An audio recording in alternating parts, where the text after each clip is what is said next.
Halo semuanya, selamat datang di ulasan kita kali ini. Pernah nggak sih kalian perhatiin kalau akhir-akhir ini ada aktivitas militer Amerika Serikat yang meningkat tajam di Amerika Latin?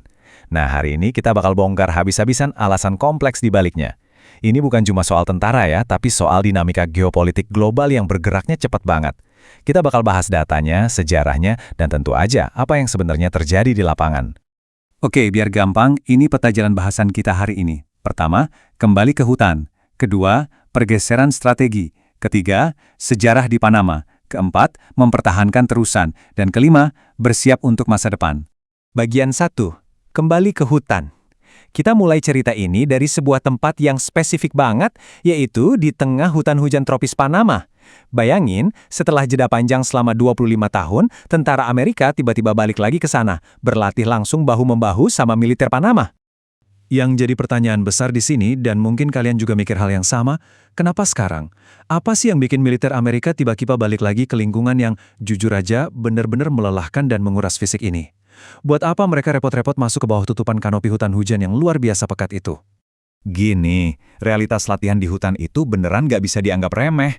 Para tentara ini harus bisa bertahan hidup pakai logistik yang super terbatas. Belum lagi, mereka ada di bawah kanopi hutan berlapis 3 yang saking lebatnya, benar-benar menghalangi pandangan dan sinyal komunikasi. Ditambah guyuran hujan hampir setiap hari. Kadang satu-satunya alat andalan mereka buat buka jalan cuma sebilah parang. Filosofi mereka tuh gini, musuh pertama kamu ya lingkungan sekitarmu. Kalau kamu bisa bertahan dan beroperasi di hutan liar ini, berarti kamu bisa beroperasi di mana aja. Masuk ke bagian 2, pergeseran strategi. Latihan super ekstrim di hutan tadi itu sebenarnya cuma satu kepingan kecil dari teka-teki yang jauh lebih besar. Ini sangat sejalan sama pergeseran strategi di pemerintahan Trump yang mulai kembali melirik belahan bumi barat dengan pendekatan yang bisa dibilang jauh lebih berotot dan tegas. Postur yang lebih agresif ini tertuang jelas loh di dalam strategi keamanan nasional mereka yang baru. Banyak pengamat yang melihat langkah ini tuh kayak kebangkitan kembali dari Doktrin Monroe. Nah, Doktrin Monroe ini adalah kebijakan berusia 200 tahun yang awalnya dibuat buat ngusir pengaruh kekuatan Eropa dari benua Amerika. Tapi sekarang konsep ini kayak dihidupkan lagi buat memperkuat posisi keamanan AS di halaman belakangnya sendiri. Dan ini bukan sekedar teori di atas kertas ya. Strategi ini benar-benar langsung dieksekusi. Tepat sebulan setelah strategi baru ini diumumin, kita ngelihat penangkapan mengejutkan Presiden Venezuela Nicolas Maduro, dan hebatnya, tanpa ada satupun korban jiwa dari pihak Amerika. Terus, rentetan ini disusul sama peningkatan drastis kekuatan militer di Karibia, operasi militer nyata di Ekuador, bahkan sampai ada wacana buat operasi di Kuba. Mengingat kawasan ini penuh dengan medan hutan, jadi masuk akal banget kenapa AS benar-benar nyiapin pasukannya dari sekarang. Tapi, tunggu, biar kita bisa ngeliat isu ini secara utuh dan netral, kita harus dengerin kedua belah pihak. Di satu sisi, banyak pemimpin sayap kanan di Amerika Latin yang mendukung banget langkah ini. Mereka mau bermitra membentuk koalisi militer buat memberantas kartel-kartel kriminal yang selama ini mengacaukan kawasan. Tapi di sisi lain, para kritikus dengan tegas bilang, perluasan kehadiran militer AS ini sama sekali bukan resep yang pas buat bikin Amerika Latin jadi kawasan yang stabil dan sejahtera. Jadi, perdebatan soal ini emang lagi panas-panasnya. Lanjut ke bagian 3, sejarah di Panama. Semua strategi modern dan latihan intensif yang kita bahas tadi itu sebenarnya punya akar sejarah yang sangat panjang dan kompleks antara militer AS dan negara Panama. Keterlibatan Amerika di sana itu bukan hal baru. Bayangin aja, sejak tahun 1950-an, militer AS udah aktif banget ngelakuin latihan hutan di Panama. Terus, titik baliknya ada di tahun 1989, waktu AS melakukan invasi besar-besaran buat menggulingkan Manuel Noriega.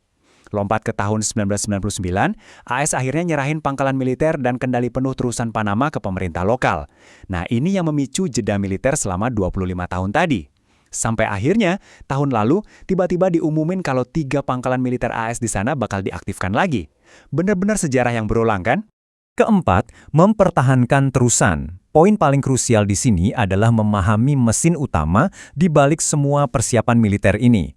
Ini tuh bukan cuma soal pamer kekuatan taktis, tapi soal urat nadi ekonomi, yaitu terusan Panama. 5%? Oke, sekilas angka 5% ini mungkin kedengarannya kecil ya, tapi kalau kita bicara skala global, ini raksasa banget.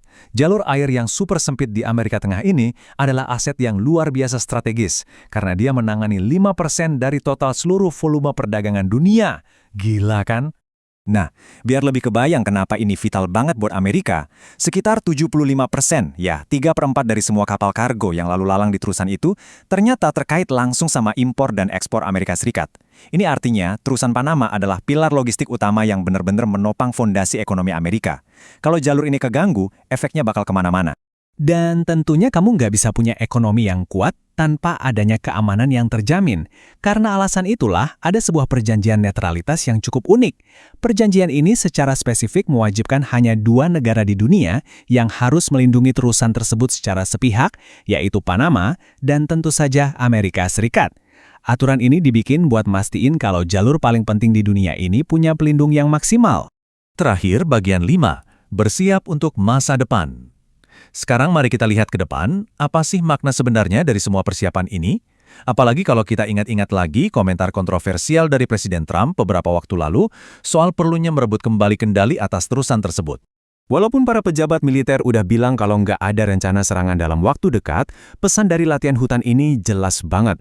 Mengutip satu kalimat yang kuat ini, kenyataannya Anda harus siap.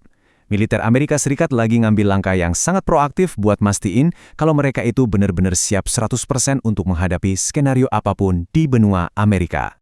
Dan ini ninggalin kita dengan satu pertanyaan besar yang bikin penasaran, kira-kira apa ya dampak dari postur militer baru yang lebih agresif ini terhadap masa depan kedaulatan dan stabilitas di belahan bumi barat di saat tensi geopolitik lagi memanas di wilayah tetangga kita sendiri? Jawaban dari pertanyaan inilah yang bakal nentuin arah landscape dunia beberapa tahun ke depan. Oke, itu dia ulasan kita hari ini. Terima kasih udah ngulik topik ini bareng-bareng, dan sampai jumpa di bahasan seru berikutnya. Halo semuanya, selamat datang kembali di sesi bedah data kita. Pernah nggak sih kalian perhatikan betapa gilanya pergerakan pasar saham belakangan ini? Maksud saya, volatilitas di masa jabatan kedua Presiden Trump ini benar-benar mencetak sejarah. Nah, di sesi kali ini, kita nggak bakal cuma tebak-tebakan. Kita akan bongkar habis-habisan fenomena roller coaster ini menggunakan data real dan ngebahas psikologi pasarnya secara langsung. Siap-silap, karena ini bakal benar-benar mengubah cara kalian melihat pergerakan portofolio investasi kalian. Oke, biar gampang, ini dia peta jalan kita hari ini. Pertama, kita bahas rekor tertinggi dan penurunan bersejarah. Terus, kita lihat anatomi pemulihan yang super cepat. Ketiga, soal FOMO di tingkat institusional. Keempat, gimana pasar sekarang disetir sama berita utama. Dan terakhir, cara berinvestasi di era kenormalan baru ini.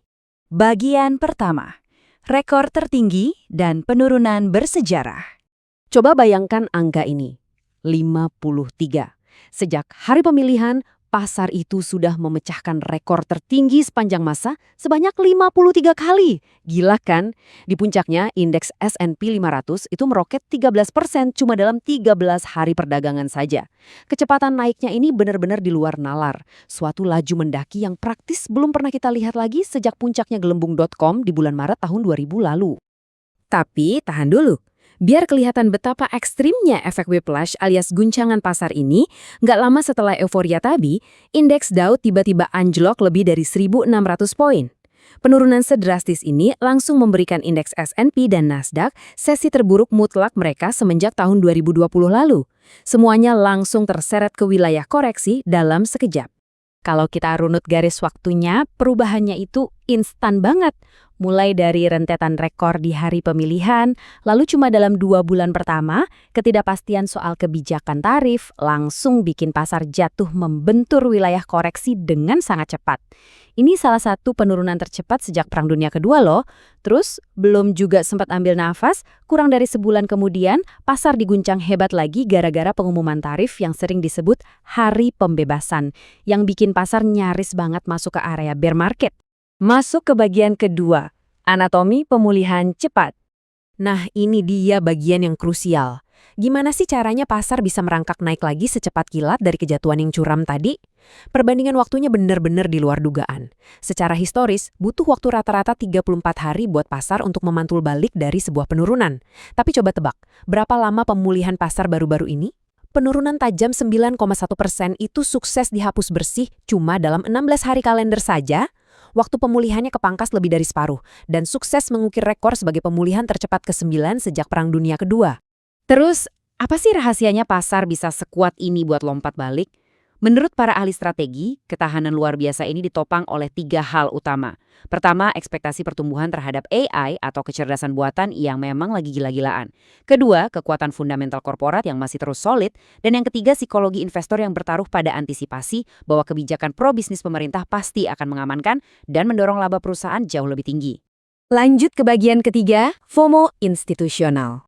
Kita mungkin sering dengar istilah FOMO alias Fear of Missing Out kalau lagi ngomongin media sosial, ya kan? Tapi percayalah, buat investor institusional kelas kakap yang mengelola dana miliaran dolar, FOMO itu benar-benar nyata dan menekan. Ketakutan gara-gara tertinggal dari rally pasar yang melonjak tiba-tiba ini sekarang bobotnya jauh-jauh lebih besar daripada ketakutan mereka untuk menanggung kerugian dalam jangka pendek. Selama beberapa generasi, para investor institusional ini tuh sudah dikondisikan secara nggak sadar buat percaya banget sama prinsip ini. Setiap penurunan adalah peluang untuk membeli. Maksudnya, tiap harga turun, itu artinya lagi diskon besar-besaran buat borong. Dan sejujurnya nih, kalau kita lihat ke belakang, dengan sangat sedikit pengecualian di sejarah pasar, langkah mereka itu hampir selalu benar. Gak heran mentalitas ini mendarah daging. Kita masuk ke bagian keempat, pasar yang digerakkan oleh berita utama. Nah, sekarang kita bahas pemicu utama dari roller coaster ini. Belakangan ini, pasar itu sebenarnya lebih sedikit digerakkan oleh fundamental bisnis aslinya dan lebih banyak atau malah hampir sepenuhnya disetir sama berita utama soal kebijakan pemerintah yang keluar secara real time. Di titik ini, investor benar-benar cuma bisa pasang sabuk pengaman rapat-rapat menghadapi fluktuasi ekstrim yang didikte langsung dari Washington. Perbandingan data ini ngasih bukti objektif yang sangat epik soal seberapa besar pengaruh langsung seorang presiden terhadap pasar. Coba deh perhatikan, kalau kita keluarkan 5 hari perdagangan terbaik yang semuanya murni didorong sama pengumuman presiden, pasar itu pergerakannya cenderung datar atau cuma naik sedikit banget. Tapi begitu kita masukkan 5 hari terbaik itu, boom, pasarnya meroket naik sampai lebih dari 20%. Pengaruh sentralistik seperti ini benar-benar belum pernah kita lihat sebelumnya.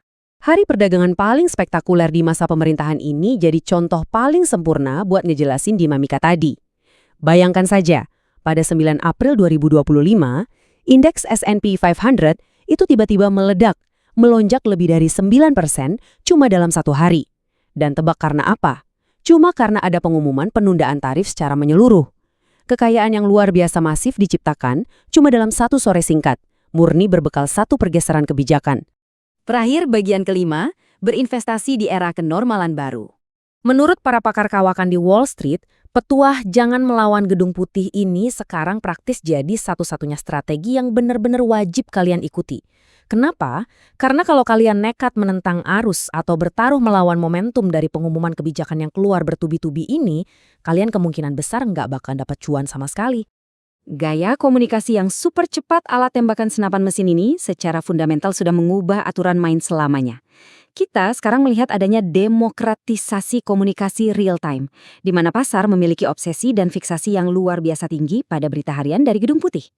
Dan implikasi jangka panjangnya, taktik komunikasi instan semacam ini kemungkinan besar bakal terpaksa diadopsi juga sama pemerintahan di masa depan, saking kuatnya standar baru yang sudah terbentuk ini.